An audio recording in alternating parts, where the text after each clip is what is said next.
नेपाल सम्बन्धका शुभचिन्तक तथा सम्पूर्ण आत्मीय दिदीबहिनी तथा दाजुभाइहरूमा मेरो न्यानो अभिवादन। यस कार्यक्रममा मलाई प्रमुख अतिथिको रूपमा आमन्त्रण गरेकोमा आयोजकलाई हार्दिक आभार व्यक्त गर्दछु र नेपाल सम्बन्धका प्रवर्तक शङ्खधर साखवाप्रति श्रद्धा सुमन अर्पण गर्न चाहन्छु। नेपाल सम्बन्ध नेपाली गौरव, सभ्यता र परोपकारको प्रतीक हो। यसका प्रवर्तक शङ्खधर साखवा यसै काठमाडौँको मरुसत्तल इलाकाका एक कुशल व्यापारी हुनुहुन्थ्यो, तर उहाँ एक महान समाजसेवी र लोक कल्याणकारी व्यक्तित्व हुनुहुन्थ्यो।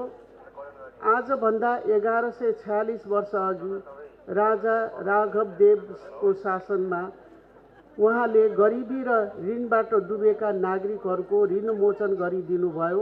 त्यो ऐतिहासिक निर्णय भएको दिन नै नेपाल सम्बन्धको सुरुवातको आधार हो। उहाँको यही सामाजिक न्यायको महान कार्यको कदर स्वरूप विसम्वत 936 मा नेपाल सम्बन्धको थालनी गरियो।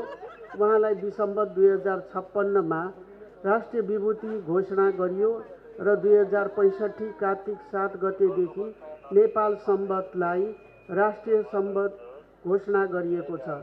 सरकारी कागजमा नेपाली सम्बन्ध समेत उल्लेख गर्न थालिएको छ। यस सम्बन्धको प्रवर्धन र व्यावहारिक कार्यान्वयनका लागि यहाँहरूको सुझाव अनुसार थप कदम चाल्न पनि सरकार तयार छ।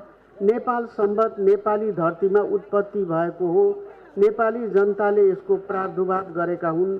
तसर्थ नेपाली राष्ट्रियता, मौलिकता एवं सामाजिक इतिहासको महत्त्वपूर्ण धरोहर हो यो सम्बन्ध। यस सम्बन्धको प्रवर्तक गर्ने ती महान व्यक्तित्व साखवाबाट आज पनि हामीले सिक्ने कुरा के छ भने व्यक्तिगत हितभन्दा सामूहिक हित र दलगत हितभन्दा माथि राष्ट्रिय हितलाई राखी हिँड्न सके मात्र हाम्रो राष्ट्रिय अभिष्ट पुरा हुन सक्छ।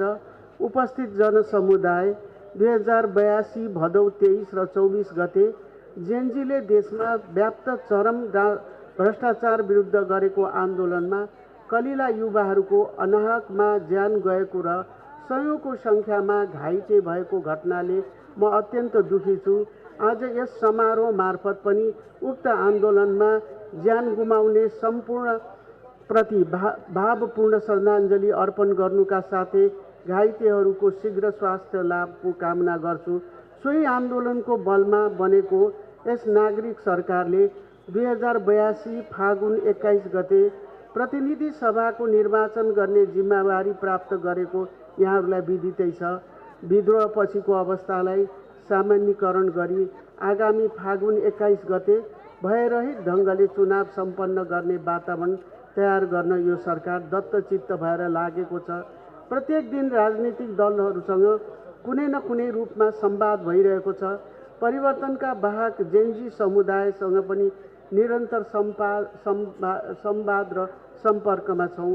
निर्वाचन प्राथमिकता छ भन्नुको अर्थ भ्रष्टाचार र सुशासनका मुद्दामा मौन बसेका छौँ भन्ने होइन। नेपालको संविधानको अधीनमा रही जेएनजी आन्दोलनको सुशासनको आवाजलाई सम्बोधन गर्ने मूल दायित्व पनि हामीमाथि छ। यसमा पनि परिणाम दिने गरी राज्यका संयन्त्रहरूबाट काम गरी अघि बढाइरहेको छ। यसका लागि समाजका सबै पक्षको उत्तिकै भूमिका हुन्छ। आउनुहोस् यसमा सहकार्य गरौँ र सचेत नागरिकको भूमिका निर्वाह गरौँ। समाजमा सद्भाव र एकता कायम गर्दै लोकतन्त्र जीवित राख्ने र भ्रष्टाचार नियन्त्रण गर्ने राष्ट्रिय अभिभारा पूरा गरौँ। यस कार्यमा सबै राजनीतिक दल, वर्ग, समूहको साथ र सहयोग रहनेछ भन्ने विश्वस्त रहेको छु।